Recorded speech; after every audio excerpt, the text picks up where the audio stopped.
Hello दोस्तों, तो कैसे हो? उम्मीद है आप सब बढ़िया होंगे। और आज का ये एक्सप्लेन वीडियो कुछ ज्यादा ही रोमांटिक होने वाला है। साथ ही इस वीडियो के लास्ट में मैंने अपने बारे में कुछ इन्फॉर्मेशन भी दी है, इसलिए आखिरी के कुछ मिनट जरूर देख लेना। तो चलिए बिना टाइम वेस्ट किए आज की वीडियो शुरू करते हैं। मेरे शादी के दिन दुल्हन आखिरी पल में भाग गई और उसकी छोटी बहन को उसकी जगह मेरी पत्नी बना दिया गया। शादी की रात शेन जी के चेहरे पर बेरुखी और सख्ती थी और उसने हर बात में हमारे बीच एक साफ लकीर खींच दी। मैं बस अपनी बहन की खातिर यह सब कर रही हूँ। मुझसे पति कहने की उम्मीद मत करना और मुझ पर हाथ लगाने के बारे में सोचना भी मत। फिर 3 महीने बाद वह मेरी कलाई पकड़कर उसे लगातार हिलाते हुए और नजाकत भरी आवाज में कह रही थी, पति जी आप मुझे छूते क्यों नहीं? शादी की उस रात हम दोनों एक दूसरे को तनाव भरी नजरों से घूर रहे थे, जब आखिरकार उसने चुप्पी तोड़ी। मुझे घूरना बंद करो और मेरी कलाई की रस्सी खोल दो। मेरी उंगलियां उसकी कलाई पर बंधी कसकर लगी गांठ के ऊपर थीं। जब मैंने सावधानी से पूछा, तुम्हें खोल दूं? तुम भागने की योजना तो नहीं बना रही हो? ये दिन मेरी और उसकी बड़ी बहन शेन युतोंग की शादी का दिन था। हमारे परिवार एक ऐसी शादी से जुड़े थे जो सिर्फ फायदे के लिए थी, एक पक्का समझौता जिसमें कोई प्यार मोहब्बत नहीं थी। ये पूरी तरह से आपसी हितों का मामला था। लेकिन शेन युतोंग सच्चे प्यार के ख्याल में इतनी डूबी हुई थी कि उसने शादी से एक रात पहले खिड़की से बाहर निकलकर अपने प्रेमी के साथ भागने का फैसला किया। भले ही इसके लिए उसे शेन परिवार से मिलने वाली अपनी पूरी विरासत छोड़नी पड़ी और वह अपने प्रेमी के साथ भाग गई। जब तक मुझे यह खबर मिली, मैं शादी की जगह पर बैक स्टेज खड़ा था, जहां अफरा तफरी मची हुई थी। सब कुछ पूरी तरह तैयार था। किसने सोचा होगा कि टीवी ड्रामा में दिखाई जाने वाली भागने वाली दुल्हन असल कहानी में मेरे साथ होगी। हालांकि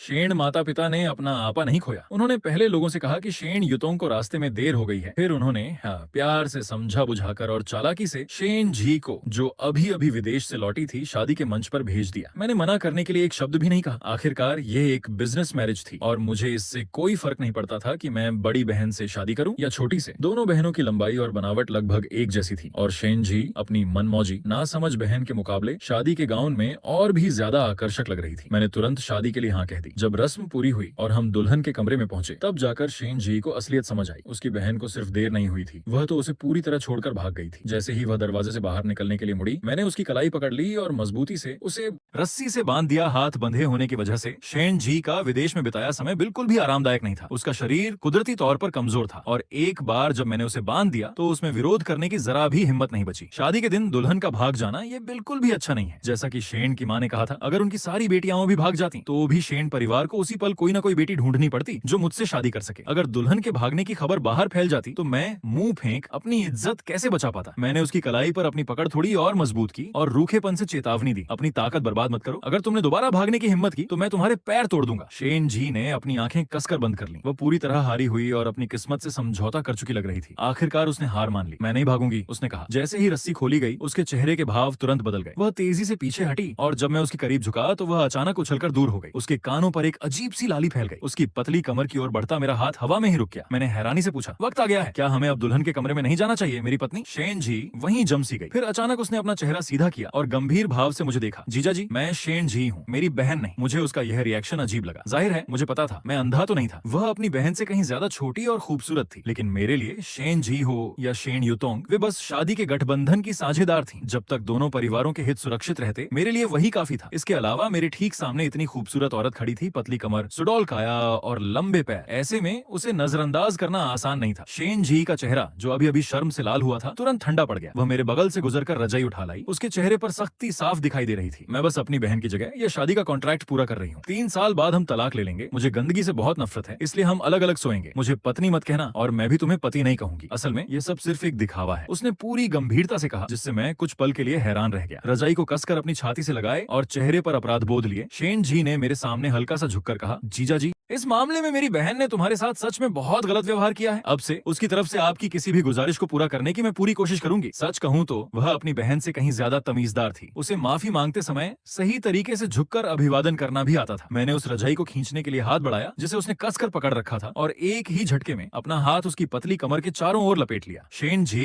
तुरंत जमसी गई और पूरी तरह हैरान परेशान दिखने लगी। मैंने उसकी तरफ देखा और सीधे कहा, मैं तुम्हारे साथ सोना चाहता हूँ। मेरा मतलब है सच में एक ही बिस्तर साझा करना। क्या तुमने ये नहीं कहा था कि मेरी हर बात मानने की पूरी कोशिश करोगी? शेन जी पूरी तरह हैरान लग रही थी। उसका मुंह खुला रह गया और वह मेरी तरफ खाली नजरों से देखती रही। उसकी आंखें भी फैल गई थीं। जब मैं उसके और करीब गया तब मुझे उसके चेहरे के नैन नक्श साफ दिखाई दिए। शेन युतोंग की खूबसूरती सचमुच अद्भुत थी। उसकी त्वचा इतनी बेदाग थी कि एक भी रोम छिद्र दिखाई नहीं देता था। उसकी नाक ऊंची और सीधी थी और उसके होंठों पर कुदरती हल्की गुलाबी आभा रहती थी। ये उस युवती की पहचान थी जो अनुशासित जीवन शैली अपनाती थी और अपने खान पान का विशेष ध्यान रखती थी। हमारे परिवार दादा दादी के समय से ही करीबी थे। संपत्ति को परिवार के दायरे में ही रखने के सिद्धांत के तहत उन्होंने बहुत पहले ही अगली पीढ़ी के बीच विवाह का समझौता कर दिया था। मैं शेन बहनों के साथ ही बड़ा हुआ था। हालांकि शेन जिएई हाई स्कूल की पढ़ाई के लिए विदेश चली गई थी और केवल लंबी छुट्टियों में ही घर लौटती थी, जबकि शेन युतोंग परिवार का कारोबार संभालने के लिए यहीं रुक गई थी। नतीजतन उसके साथ मेरा मिलना जुलना अधिक होने लगा। सच कहूं तो शेन युतोंग बेहद खूबसूरत थी, संपन्न परिवार से थी और उसका स्वभाव भी विनम्र व शिष्ट था। हमारी आपस में अच्छी बनती थी। फिर भी मैंने कभी नहीं सोचा था कि शादी की पूर्व संध्या पर वो अचानक भाग जाएगी। उसने सब कुछ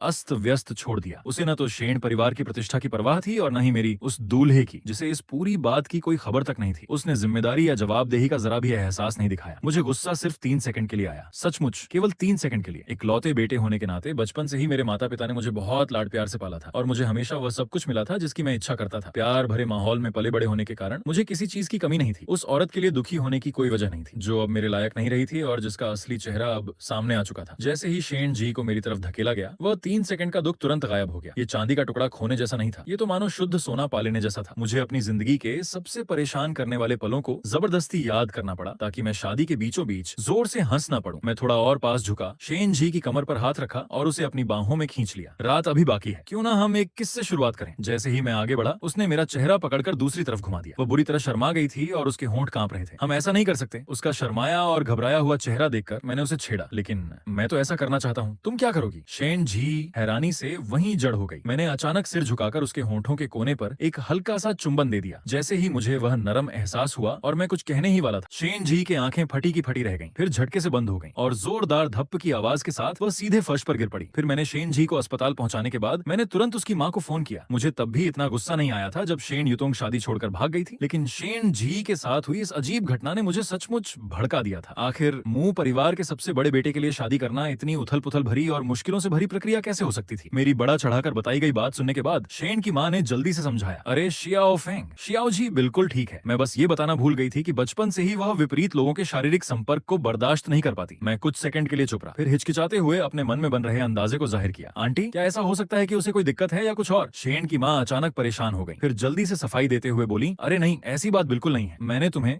बड़े होते देखा है, क्या मैं कभी तुम्हारा बुरा चाहूंगी? वह हमेशा से ऐसी ही रही है। वह लड़कों से कभी घुलती मिलती नहीं। अगर कोई गलती से भी उसे छू ले तो घर पहुंचकर वह बार बार अपने हाथ धोती है। हमने उससे इस बारे में पूछा भी है और वह कहती है कि वह सब कुछ अपने होने वाले पति के लिए बचाकर रखना चाहती है। असल में मैं तुम्हें आज रात इस बारे में बताना चाहती थी, लेकिन तभी उसकी आंटी ने मुझे महाजोंग खेलने के लिए बुला लिया और एक बार जब मैं टेबल पर बैठ गई तो यह बात मेरे दिमाग से पूरी तरह निकल गई। देखो क्या हाल हो गया है। मैं तुरंत समझ गया, वह उसी तरह की अच्छी लड़की थी जो खुद को पूरी तरह अपने भविष्य के पति के लिए संभाल कर रखती है, जिसके बारे में लोग अक्सर बातें करते हैं। शेन की मां ने आगे कहा, शियाओ फेंग, मेरी बेटी अब तुम्हारी पत्नी है और तुम उसके पति हो। लड़की बस थोड़ी शर्मीली है और बस इतनी सी बात है, वह बहुत अच्छी लड़की है। तुम दोनों जैसे चाहो वैसे घुल मिल सकते हो। फोन कटने से पहले दूसरी तरफ से महाजों की टाइल्स के टकराने की आवाज सुनाई दी। मैं बेबस खड़ा रह गया। उसके होंठों के कोने पर बस एक हल्के से चुंबन की वजह से उसे अस्पताल पहुंचना पड़ा था। अगर मैंने सच में उसके साथ जबरदस्ती करने की कोशिश की होती तो शायद किसी की जान ही चली जाती। जैसे ही एम्बुलेंस अस्पताल पहुंची, शेन जी की आंख खुल गई। मैं अभी शेन की मां की बातों के बारे में सोच ही रहा था कि भले ही वह एक विकल्प के तौर पर दुल्हन बनी थी, लेकिन तकनीकी रूप से वह मेरी पत्नी थी और फिर भी एक मामूली सा चुंबन उसे इस हालत में ले आया था। उसकी हालत देखकर मुझे निराशा और बेबसी महसूस हुई। शेन जी ने हैरानी से इधर उधर देखा, फिर उसकी नजर मुझ पर आकर ठहर गई। उसके गुलाबी होंठ हल्के से खुले और उसने पूछा, ये कौन सी जगह है? उसे इतना घबराया और उलझा हुआ देखकर अचानक मेरे मन में एक शरारती ख्याल आया। मैंने गंभीर चेहरा बनाकर एक मनगढ़ंत कहानी सुनाई। क्या तुम्हें याद नहीं, आज रात जब तुम्हारी बहन बाहर गई हुई थी, हम थोड़े ज्यादा करीब आ गए थे और गलती से तुम्हारा सिर बिस्तर के फ्रेम से टकरा गया था, जिसके बाद तुम बेहोश हो गई। आसपास मौजूद मेडिकल स्टाफ हैरान रह गया। शेन जी समझ गई कि मैं क्या इशारा कर रहा हूँ और शर्म से लाल पड़ते हुए कुछ कहने ही वाली थी कि मैं उसके और करीब झुक गया और उसके होंठ पर एक और हल्का सा किस देने के बाद शेन जी फिर से बेहोश होकर डीली पड़ गई। मैंने उसे अपनी बाहों में उठाया और डॉक्टर से शालीनता से विदा ली। मुझे मानना पड़ेगा कि जो युवती इतनी आसानी से शर्मा जाती हो वह सचमुच बेहद आकर्षक लगती है। मैं अपने ऑफिस में कुछ काम कर रहा था, तभी शेन जी अचानक अपना फोन लिए अंदर आ गई। उसकी आंखें रोने की वजह से लाल हो रही थी और साफ पता चल रहा था कि कोई बात उसे बहुत परेशान कर रही थी। उसने वही कपड़े पहने हुए थे जो पिछली रात घर ले जाते समय उसने पहने थे। कोई भी देख सकता था कि वह बुरी तरह घबराई हुई थी। मैंने हाथ में पकड़ा कॉन्ट्रैक्ट नीचे रखा, कॉफी का एक घूंट लेने के लिए कप उठाया और उसके चेहरे की तरफ देखते हुए आराम से पूछा, अब क्या बात है? उसकी त्वचा कुदरती तौर पर गोरी और साफ थी, इसलिए जरा सी लाली भी तुरंत दिखाई दे जाती थी। मुझे ऐसा कहते सुनकर उसकी आंखें ऊपर की ओर पलटने लगी और वह फिर से बेहोश होने वाली लगी। मैं इतना चौंक गया कि मेरे हाथ से कॉफी का कप लगभग छूट गया। मैं फौरन उसके पास पहुंचा और उसके नाक और होंठ के बीच की जगह को दबाकर उसे होश में रखने की कोशिश करने लगा। दांत भींचते हुए मैंने कहा, क्या तुम कुछ ज्यादा ही नहीं कर रही हो? मैं तुम्हें छूता हूँ तो तुम बेहोश हो जाती हो और नहीं छूता तो भी बेहोश हो जाती हो। क्या तुम्हें बेहोश होने की कोई कुदरती आदत है? होश होश में आने के बाद शेन जी ने अपनी आने की वजह बताते हुए उसने अपना फोन मेरे चेहरे के सामने कर दिया। उसकी आवाज कांप रही थी, मानो वह किसी भी पल रो पड़ेगी। खुद ही देख लो, मैंने कहा था ना कि मैं एक सब्स्टिट्यूट ब्राइड थी। अब जब हालात ऐसे हो गए हैं तो मुझे पति कैसे मिलेगा? तुम्हें इसकी जिम्मेदारी लेनी होगी। मैंने आंखें सिकोड़कर स्क्रीन पर चल रही ट्रेंडिंग हेडलाइंस देखी। चौंकाने वाला मामला, शेन परिवार की वारिस और मुंह परिवार के बड़े बेटे ने शादी की रात हंगामा मचाया। शेन परिवार की वारिस को अस्पताल ले जाया गया। पता चला कि जिस महिला का जिक्र किया जा रहा था वह असल में शेन परिवार की दूसरी बेटी थी। लगता है कि लोगों ने उसे ही असली दुल्हन समझ लिया था और इस तरह असल जिंदगी में सब्स्टिट्यूट ब्राइड वाली कहानी सच साबित हो गई थी। जब मैंने साथ लगी तस्वीर खोली तो मुझे तुरंत गुस्सा आ गया। उन घटिया पैपराजी ने कैसी बेकार तस्वीर खींची थी। उन्होंने मेरे शानदार लुक का 10,000वां हिस्सा भी ठीक से नहीं दिखाया था। मैंने तुरंत अपने असिस्टेंट से संपर्क किया और उसे मीडिया से बात करके वह तस्वीर हटवाने का आदेश दे दिया, जिसमें साफ चेतावनी दी गई थी कि भविष्य में मेरी कोई भी गुप्त तस्वीर प्रकाशित करने से पहले संबंधित लोगों को मेरी मंजूरी लेनी होगी। मैंने देखा कि शेन जी पास ही खड़ी थी और काफी घबराई हुई लग रही थी। खुद को संभालने में उसे कुछ समय लगा। फिर वह धीरे धीरे मेरे पास आई और फुसफुसाकर बोली, शुक्रिया। मुझे लगा कि उसने स्टोरी रुकवाने के पीछे मेरे असली मकसद को गलत समझ लिया है, लेकिन ऐसी मदद का श्रेय लेने में क्या बुराई थी जिसमें मेरा कोई नुकसान नहीं हुआ था। मैं मुस्कुराया, कोई बात नहीं, चिंता मत करो, मैं तुम्हें किसी भी चीज के लिए मजबूर नहीं करूंगा। शेन जी तुरंत शर्मा गई। वह कुछ देर तक बेचैनी से वहीं खड़ी रही, फिर अचानक हिम्मत जुटाकर बोली, मुझे लगता है कि कल तुमने मुझे किस किया था। हर शब्द के साथ उसकी आवाज और धीमी होती गई, यहाँ तक कि आखिरी शब्द मुश्किल से सुनाई दिया। मैंने हो कहा और आराम से जवाब दिया, तो क्या तुम चाहती हो कि मैं इसकी जिम्मेदारी लूं? आखिर तुमने खुद को इतने सालों तक संभाल कर रखा है, इसलिए तुम्हारा ऐसा सोचना मैं समझ सकता हूँ। शेन जी का चेहरा और भी लाल हो गया। उसने घबराहट में अपने हाथ हिलाए। तुम मेरे पति कैसे बन सकता है? तो फिर तुम मुझे किस क्यों नहीं करती? मैंने उसे चिढ़ाते हुए अपने होंठ आगे बढ़ाए। शेन जी ने गहरी सांस ली। मैं बिना सोचे समझे 2 कदम पीछे हट गया। मेरा मतलब वह बिल्कुल नहीं था। मैंने शेन जी की तरफ देखा। वह काफी देर तक हिचकिचाती रही, मानो खुद को हिम्मत दे रही हो। फिर उसने सिर उठाकर कहा, चलो कुछ नए नियम बनाते हैं। सच कहूँ तो मैंने शेन जी जैसा इंसान पहले कभी नहीं देखा था। एक ऐसा व्यक्ति जिसके नैतिक सिद्धांत बेहद मजबूत थे, लेकिन सोचने और काम करने का तरीका बेहद अजीब था। मुझे पहले कभी किसी मर्द ने किस नहीं किया है। शेन जी मेरे सामने खड़ी थी। उसका चेहरा ऐसा लग रहा था जैसे किसी अच्छे बच्चे से गलती हो गई हो। उसने आगे कहा, लेकिन मैं तो एक सब्स्टिट्यूट दुल्हन थी। मैंने अपनी मर्जी से आपसे शादी नहीं की थी, इसलिए आपको मेरी जिम्मेदारी लेने की जरूरत नहीं है। शादी का एग्रीमेंट खत्म होने पर हम तलाक ले लेंगे, लेकिन इस बीच आपको हमारे असली रिश्ते को राज रखना होगा। बाहर की दुनिया को यही बताना होगा कि मैं शेन युतोंग हूँ। मैं पूरी तरह हैरान होकर उसे देखता रह गया। फिर मैंने हैरानी भरे लहजे में उससे पूछा, तो क्या तुम आम तौर पर मेरे साथ किसी इवेंट में नहीं जाओगी? तुम अपनी बहन से कहीं ज्यादा खूबसूरत हो। कोई भी एक नजर में फर्क पहचान सकता है। हालांकि शेन परिवार ने शेन युतोंग के शादी से भागने की खबर को तुरंत दबा दिया था और शेन जी अपना ज्यादातर समय विदेश में बिताई थी, इसलिए बाहरी लोग कम जानते थे कि दोनों बहनें कैसी दिखती हैं। फिर भी देर सवेर उसे मेरे साथ व्यावसायिक कार्यक्रमों में शामिल होना ही था। ऐसी बात हमेशा के लिए छिपाई नहीं जा सकती थी। शेन जी का चेहरा लाल हो गया और उसकी आंखों में चमक आ गई। उसने झिझकते हुए पूछा, क्या मैं सच में अपनी बहन से ज्यादा अच्छी दिखती हूँ? मैंने बिना किसी हिचकिचाहट के सिर हिलाया। हाँ, तुम पहली इंसान हो जिसने मुझे ये बताया। मैं सच में उससे ज्यादा अच्छी दिखती हूँ? इसका मतलब है कि मैं सच में अच्छी दिखती हूँ। क्या तुम मेरी तारीफ दोबारा कर सकते हो? अगर नहीं कर सकते तो कोई बात नहीं, धन्यवाद। शेन जी के होंठों पर एक बड़ी सी मुस्कान फैल गई। अपनी ठुड्डी को हाथ पर टिकाते हुए मैंने तुरंत समझ लिया कि इस लड़की को तारीफ सुनना बहुत पसंद है। तुम सच में अपनी बहन से कहीं ज्यादा खूबसूरत हो। शेन जी का चेहरा पके हुए सेब की तरह लाल हो गया। वह कुछ क्षणों के लिए स्तब्ध रह गई, फिर अचानक उसे कुछ याद आया। 1 मिनट रुको, लगता है ये मुख्य बात नहीं है। मैंने शेन जी की बात बीच में ही काट दी, जो अभी भी अपनी तारीफों का आनंद ले रही थी। ये छोड़ो कि यह अच्छा लग रहा है या नहीं, अगर दावत में कोई जान पहचान वाला मिल गया तो क्या होगा? हम उन्हें क्या बताएंगे? शेन जी कुछ पल के लिए रुकी, मानो उसे कोई शानदार विचार सूझ गया हो। उसने अपनी ठुड्डी ऊपर उठाई और कहा, हम बस यही कह देंगे कि मेरी बड़ी बहन का कार एक्सीडेंट हो गया था और उसकी प्लास्टिक सर्जरी हुई है। नॉवेल्स में तो ऐसा ही होता है। वैसे भी मैं सालों से विदेश में रह रही हूँ, इसलिए शायद ही कोई जानता हो कि मैं असल में कैसी दिखती हूँ। वह चमकती आंखों से मेरी तरफ देख रही थी, मानो मेरी तारीफ का इंतजार कर रही हो। मैं एक पल के लिए चुप रह गया, फिर तुरंत ताली बजाने लगा। वाह, तुम कितनी स्मार्ट हो। लेकिन मेरा एक सवाल है, अगर बाद में तुम्हें मुझसे प्यार हो गया तो? तुम तो मेरे पीछे पड़ जाओगी। मैंने फर्श से छत तक लगी खिड़की में अपनी परछाई देखी। सच कहूँ तो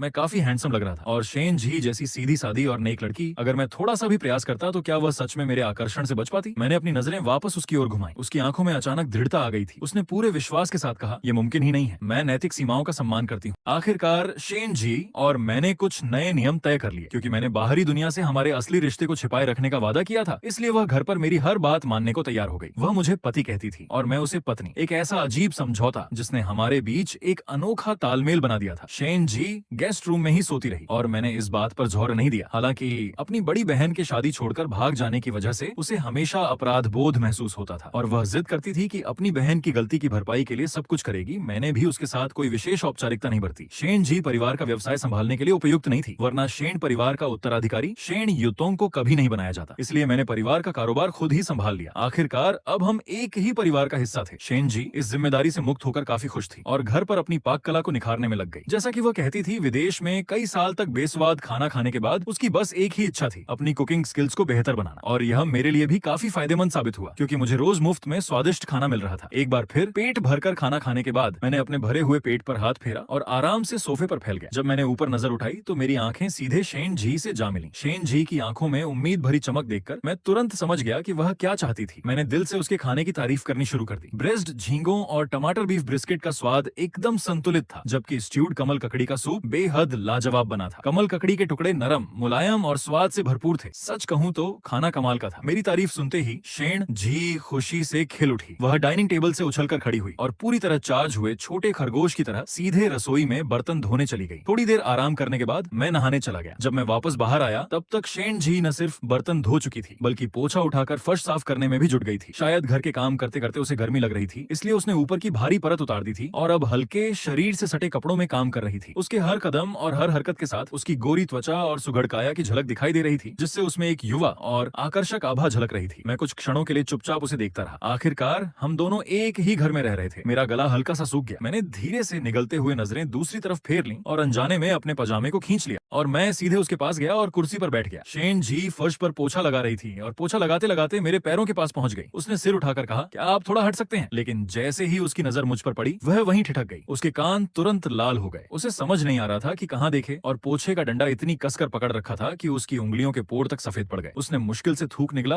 और धीमी आवाज में कहा, मैं कुछ कहना चाहती हूँ जो शायद थोड़ा बुरा लगे। बुरा? मैं तुरंत सीधा होकर बैठ गया। मेरा गला सूखने लगा था। मैं उत्सुकता से उसकी अगली बात का इंतजार करने लगा। तभी शेन झी ने धीरे से पोछा छोड़ दिया, मेरे पेट की तरफ इशारा किया और पूरी गंभीरता से कहा, लगता है आपका वजन बढ़ गया है, आपके एब्स गायब हो गए हैं। ये सब शेन झी के रोज रोज मुझे तरह तरह के स्वादिष्ट व्यंजन खिलाने का ही नतीजा था। सच में मेरा वजन काफी बढ़ गया था। वजन मापने वाली मशीन पर खड़े होकर सिर्फ 3 महीनों में बढ़े हुए 20 पाउंड वजन को देखकर मैं कुछ देर के लिए चुप रह गया। शेन झी पास ही खड़ी थी और उसके चेहरे पर विजयी मुस्कान फैली हुई थी। देखा, मैंने कहा था ना, मेरी आंखें बिल्कुल वजन मापने वाली मशीन की तरह हैं। पूरे 20 पाउंड। मेरे जैसे खाना पकाने के हुनर के साथ मुझे यकीन है कि मैं सुअर पालने में भी कमाल करूंगी। असली गुनहगार ठीक मेरे पीछे खड़ी थी और मशीन पर दिख रहे नंबर को ऐसे देख रही थी मानो उसने कोई बड़ी जीत हासिल कर ली हो। मुझे बहुत गुस्सा आ रहा था और इस बार ये सिर्फ पेट की गर्मी नहीं थी, मैं सचमुच गुस्से में था। मैंने झटके से सिर घुमाया और उसके लगातार चलते मुंह को घूरने लगा। मन ही मन मैंने सोचा, तुम चीजों को सिर्फ दोस्ती तक ही सीमित रखना चाहती थी। तुम बहुत शर्मीली हो। नकली दुल्हन वाले इस पूरे इंतजाम पर जोर भी तुमने ही दिया था। नियम बनाने की बात भी तुमने ही की थी। अच्छा, तो अब मैं तुम्हें दिखाऊंगा कि मुझसे पंगा लेने का नतीजा क्या होता है। शेन झी अभी भी अपनी ही अकड़ में मग्न थी। तभी मैं धीरे धीरे उसके पास गया, अपना हाथ उसके सिर के पीछे रखा, झुका और उसके होंठ पर एक किस करके उसे चुप करा दिया। आखिरकार दुनिया शांत हो गई। शेन झी वहीं खड़ी रह गई, पूरी तरह हैरान। जब उसे होश आया तो उसकी आंखें ऊपर की ओर मुड़ गईं। ऐसा लग रहा था जैसे वह फिर से बेहोश होने वाली हो। किस्मत से मैंने फुर्ती से उसके नाक और होंठ के बीच की जगह दबा दी और एहतियात के तौर पर इस बार थोड़ा जोर से, अगर तुमने दोबारा मेरे बारे में बुरा भला कहा तो मैं तुम्हें तब तक चूमूंगा जब तक तुम बोलने लायक न रह जाओ। मैंने सख्त लहजे में चेतावनी दी। झी की आंखें तुरंत लाल हो गईं और उसका सीना गुस्से से उठने गिरने लगा। मुझे मानना पड़ेगा, जब कोई इतना आकर्षक हो तो उसका गुस्से वाला चेहरा भी मनमोहक लगता है। शायद इसलिए कि मैं लंबे समय से किसी महिला के साथ नहीं था और मेरी भावनाएं भीतर ही भीतर दबती जा रही थीं। शेन झी की आंख के कोने में चमकता एक आंसू भी मेरे मन में हलचल पैदा करने के लिए काफी था। इससे पहले कि वह मुझ पर आरोप लगाने के लिए मुंह खोलती, मैंने पहले ही बात शुरू कर दी। मैंने अपना मन बदल लिया है। मैं हमारे रिश्ते के 3 नियमों में बदलाव करना चाहता हूँ। मैंने उसके कंधों पर हाथ रखते हुए कहा, तुमने खुद कहा था कि तुम एक सब्स्टिट्यूट दुल्हन हो और 3 साल बाद हम तलाक ले लेंगे। लेकिन इन 3 सालों के दौरान चाहे तुम बाहरी दुनिया के लिए शेन यूतोंग बनकर रहो या शेन झी के रूप में, कानूनन तुम मेरी पत्नी हो, है ना? झी ने खाली नजरों से मेरी तरफ देखा, फिर धीरे से सिर हिला दिया। मैंने आगे कहा, हमारी शादी कानूनी रूप से मान्य है, इसलिए मुझे उम्मीद है कि हम अपनी वैवाहिक जिम्मेदारियां भी निभाएंगे। ये बिल्कुल उचित बात है ना? झी, जो अभी अभी शांत हुई थी, ये सुनते ही फिर से शर्म से लाल पड़ गई। उम्मीद है आप लोगों को ये एक्सप्लेन वीडियो पसंद आया होगा। तो मुझे कई भाई लोग बोलते हैं कि लॉन्ग वीडियो डाला करो। तो देखो भाई लोगों, मैं भी लॉन्ग वीडियो डालना चाहता हूँ, लेकिन मुझे काम पर भी जाना पड़ता है। काम से आने के बाद मेरे पास ज्यादा समय नहीं रहता क्योंकि मुझे सुबह फिर से काम पर जाना होता है। फिर भी मैं समय निकालकर वीडियो एक्सप्लेन करता हूँ। बाकी अगर आप लोग मेरी मदद करना चाहते हैं तो अपनी मर्जी के हिसाब से मुझे पैसे भेज सकते हैं, जिससे मुझे काफी मदद मिलेगी। लेकिन कोई जबरदस्ती नहीं है। जिसको मदद करनी है वो कर सकता है। आगे से मैं अपनी तरफ से पूरी कोशिश करूंगा कि ज्यादा से ज्यादा लॉन्ग वीडियो बना सकूं। हाँ, और अब कई भाई लोग बोलेंगे कि तुम्हारा चैनल तो मोनेटाइज है, तो मैं उन लोगों को बता दूं कि मेरा चैनल अभी मोनेटाइज नहीं है। तो आज के लिए बस इतना ही। फिर मिलते हैं नेक्स्ट वीडियो में। तब तक के लिए गुड बाय।